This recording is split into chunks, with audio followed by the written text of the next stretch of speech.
Hello. Caution advises that we must have no secrets from one another, so I must fully disclose that yes, I am Richard Ayoade, and yes, this is a show about gadgets. I'm on a mighty quest to show that gadgets can improve even the most rotten of real-life situations. This is amazing! On my way, I'll be joined by an assorted assembly of notable companions. Some are willing. Oh, baby! Check it! While others oppose me. I don't like it. Excuse me. And ultimately, I will definitively demonstrate that no activity, event or person cannot be improved by applying the soothing balm of gadget. Are you always so curmudgeonly? Yeah. Tonight, I and two carelessly selected guests will hurtle headlong, aided by the latest gadgets, into the lunacy that is British weather. I wish I could be pumping in there with you, Tim. It can go faster than that, can it? Ah! We have gadgets, and some might even call me a man. It's Gadget Man. British weather is world-renowned for its well-rubbishness, and it's getting more well-rubbish by the day.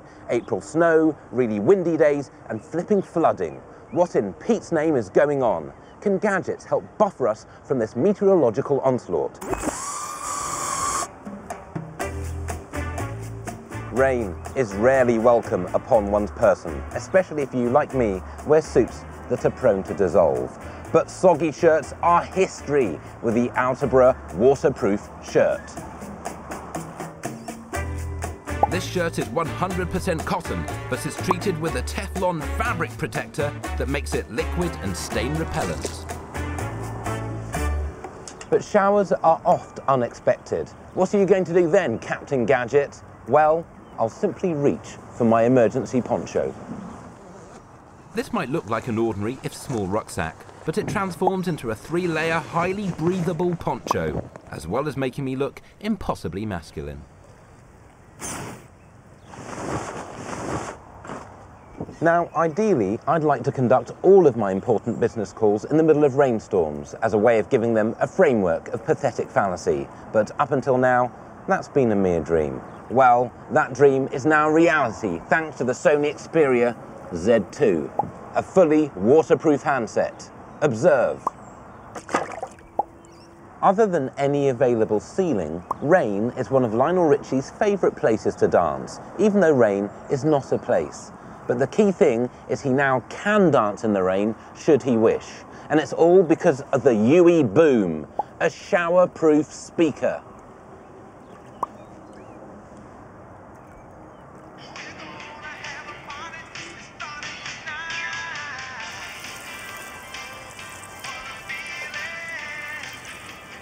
Still dancing. During rain like this, only Lionel would continue to dance. We others would be scrabbling through a brolly. There are literally many umbrellas on the market, but which is the best?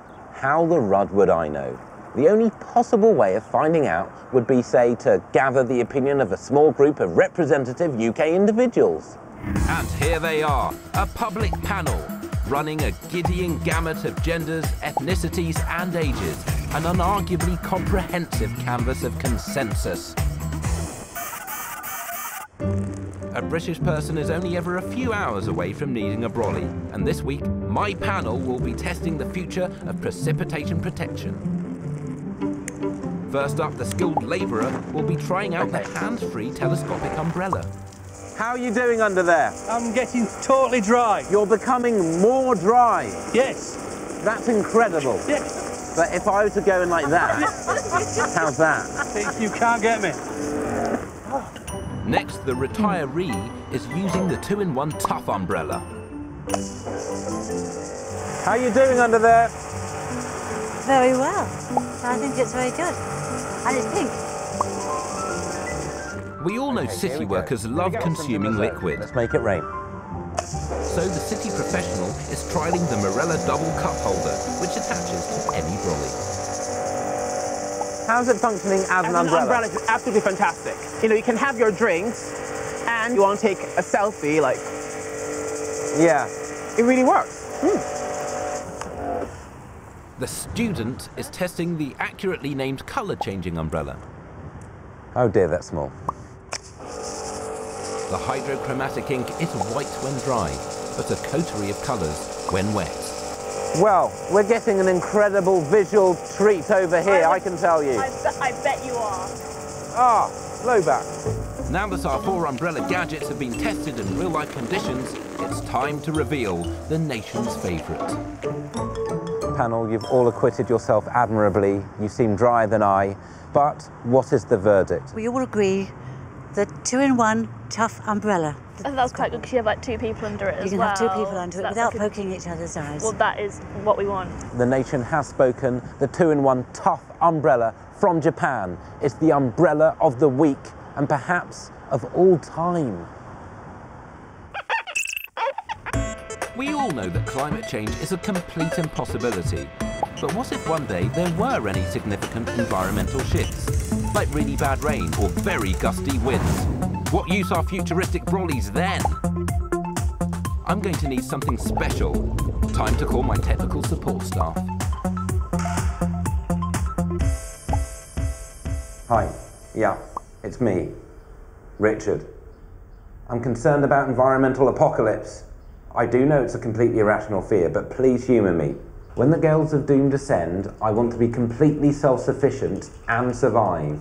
I need a life raft that provides shelter, water, food and self-generating power. Hurry up before I'm completely deluged. Bye. My tech team are not renowned for instantaneous solutions, so I'm out to find the best existing gadgets that will help me survive the apocalypse. First, I'm heading to Southampton University, where breeze-happy academics routinely generate wind speeds of up to 90 mph. I've also enlisted the help of someone who is not only Britain's foremost pun raconteur, but a man who has battled wind since he was born, and once even lost a sombrero to a low gust. So who's better to assist my quest to grapple gales than comedian Tim Vine? Hello. Richard, lovely to see you. We're in Southampton. Yep. And if that wasn't enough, we're also in a wind tunnel. Oh, I'm absolutely beside myself. Look at this. And I've got to say, we're fully shielded, so there's no way that massive thing could get through those 2 bits of chicken wire. You're right, I think that's safe. That's safe. I love wind. At the moment, I'm writing the stage version of the film Twister. I've got as far as the first draft. There's a bit of a problem with the scenery, but I'm thinking it'll all blow over. There we are, that's both of them. Oh, come on now. Done. This is a delight. Let's focus in on the impending apocalypse. Yes, let's, yeah. I brought you a very special jacket. Excellent. Riders on the Storm. Great. I'm going to, it zips up. It's got an ergonomic patented hood.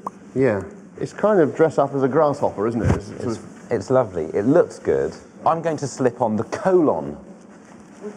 Right. Which is from Korea, where I get all of my Gore-Tex wear from. I'm steaming up in here. Right. I might let you out a tiny bit. Ah, right. I've got a wind turbine. Okay, but what does that do, though? I can power my mobile phone. Now Vine and I are kitted up to the nines, we're ready for the wind tunnel to funnel some wind. Let's see how strong this wind is. Yes. With a Vavood. Right. It's based on your standard anemometer. Right. 2-cup design. It's 24.7 miles per hour, right. But the average is 23.3. Now, who can get through a storm without smoking regularly? I've got these storm matches. Look. No way! Yes! Ah! Good grief! Oh! Sorry, they've all come out. No, that's good. Tim, I'm going to offer you some ear defenders. They will do everything they can to protect your ears. Pardon? I'm about to blow the storm whistle. It's twice as loud as any mouth-blown whistle. 118 decibels.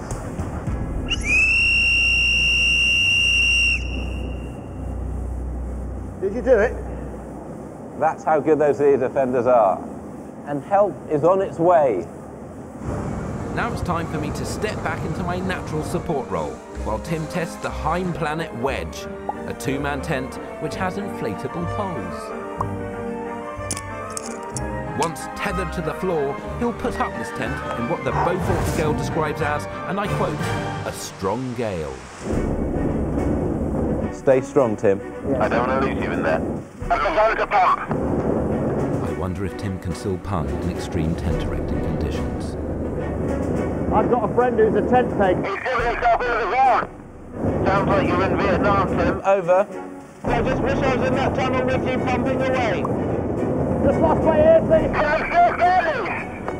I haven't heard a pun for at least a minute. I'm getting worried. We're at 53 miles an hour, Tim. The top, come on. He's lost his nozzle. He's lost his nozzle. Vine is getting in the tent. No one told me how to get in the tent. Just use the zip, Tim. Use the zip. It's windy enough to make you think that perhaps you shouldn't be in a tent. Tim, use your Zen storm umbrella. It's won a number of awards. Apparently the person who designed it lost 3 umbrellas in a week and thought, I've got to design the umbrella of the future. Regrettably, I've neglected to tell Tim that the scent umbrella is opened by pulling the runner rather than the traditional push. This is a powerful image. You've produced some haunting imagery in there.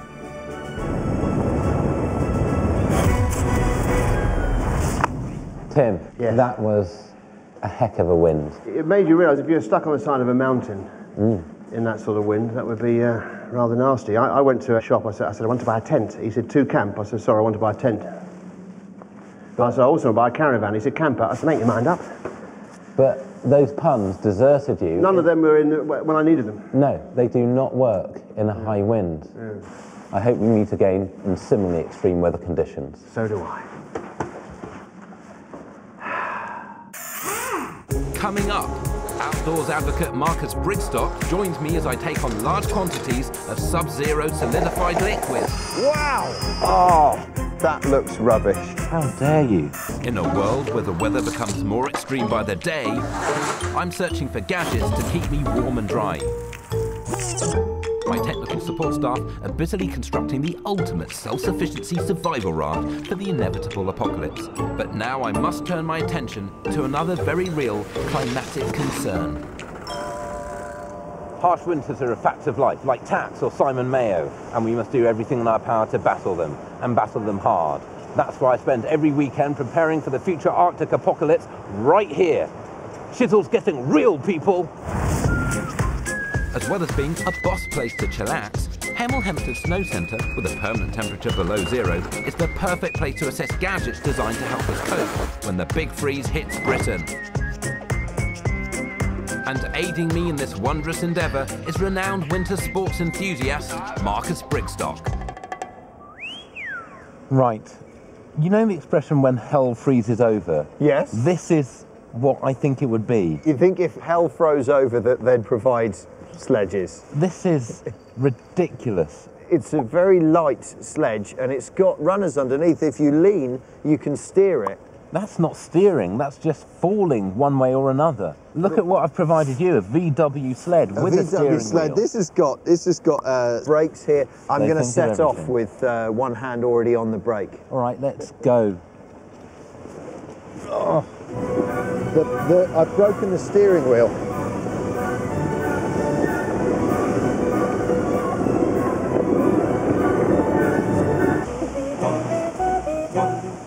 The braking system is not adequate. This is not braking. Lift your feet. Lift. Lift.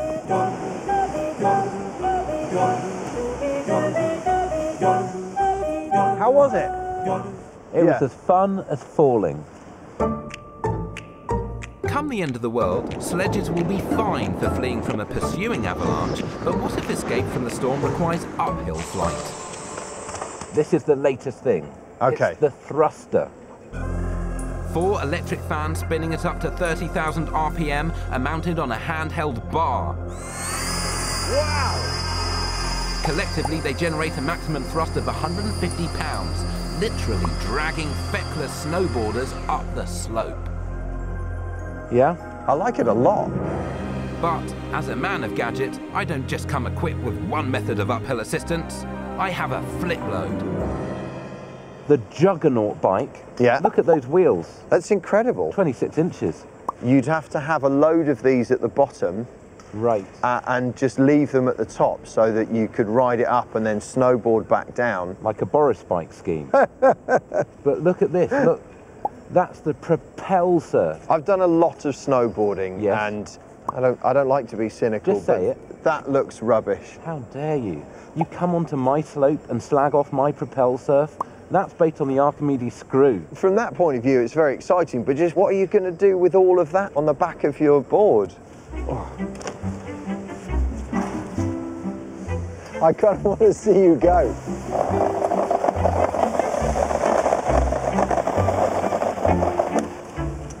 How was it? It was good. Basically, if the heavy screws weren't on, I would be able to push you up the hill. This feels like you're doing a lot. It feels like you're pushing me. That's what it feels like. That's not a healthy sound. It can go faster than that. Can it? But oh, the speed. You've left some pretty good tracks. I'm gonna just kick back here for a while. I'm going to try the bike. If I come flying past, that'll be me. If you get past me, I'd be very surprised. Come on. No. Okay, come on. I'll give you a head start. Yes. This is going to pick up.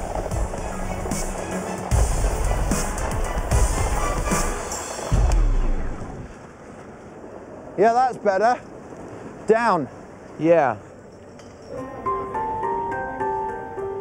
I feel I haven't convinced Marcus with my big freeze gadgets, but maybe I can woo him at the après-ski. First up is the handheld Algiz XRW. It's a rugged military standard laptop that can be used in conditions such as sand, rain, or even extreme temperatures. This is a frankly well-hard laptop. You could tweet from underneath snow. Wow. Hashtag avalanche. My hands are toasty. Do you know why? I do. The snuggling, y'all. Do you know how much this is costing me to run? I've no idea. Is it pricey? £1p an hour. I mean, the one issue with it, I would say, is that you need to be... You need to be plugged in. You'd have to stay... They need to get a rechargeable one of these on the market ASAP, and they are working on that. Yeah. Yeah. You like music? I do. You like speakers? Yep. You're going to love the Bear's Head glove. Uh-huh. It's a Bluetooth-enabled glove, which can link to my smartphone, for example, and I can play music. Listen to that. And then I skip here. The skip tracks there. It's great. Yeah? Yeah. And I've got 80 hours charge on this. So when the next ice age descends, which gadget will you be using to battle the engulfment? The snuggling. The snuggling. I didn't hesitate. Snuggling. Snuggling. With that snuggly, comfy warmth. After heroically combating sub-zero temperatures, gale force winds and torrential rain, I'm now ready to board my tech team's Armageddon-busting survival raft. When the final storm comes, I, for one, will be ready. When the seas rise, when the winds howl, when there are 7 moons and a blood-red sky, I will take to this, the Gadget Man survival raft. It may look like a well-rubbished boat, but it's actually kitted out to the gills with high-tech biz. Check out my joint, y'all. I've got a big torch in here. It's 1600 lumens, and watch its distress signal. It's only going to be a matter of days before someone picks me up. Nutrition. I'm going to use this hot can. I don't need heat with the hot can because via an exothermic reaction, it provides its own heat and heats up this delicious looking chicken curry. Now, water. The Lifesaver water bottle will allow me to drink any water despite its infection level. While I await rescue, I need to keep my electronic wares safe from the impending storm water. For this, I have a life-proof life jacket for my tablet and a P2I waterproof coating for my phone. When it comes back out, I can still tweet, "How are you? #apocalypse." Now I can read your naysaying noggins. You're literally thinking, how will you keep your various gadgets charged? Well, my boffins have installed these hydraulically raised wind turbines to generate power. So there. And how will you shelter, you continue, under this also hydraulically powered state-of-the-art shelter? This is all very well and good for tooting Lido, but what about genuine adverse weather conditions? How's about I bring you a storm? Make it rain.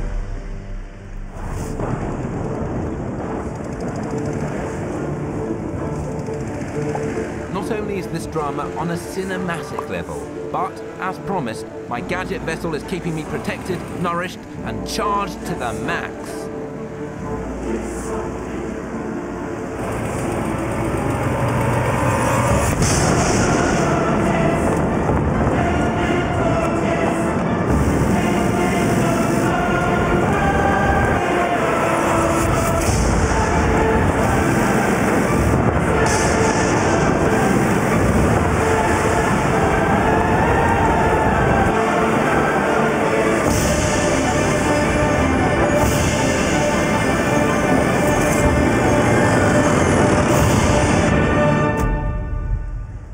Yes, in many ways, I am just in the middle of tooting Lido. But when the apocalypse comes, and when Kevin Costner's terrifying prediction of a water world comes true, and it will come true, I'll have my gadget skiff. What will you have? Next time, how do you survive the hell of public transport? With gadgets, of course. This is who I am. That's the guy. I'm ready to zack and rest.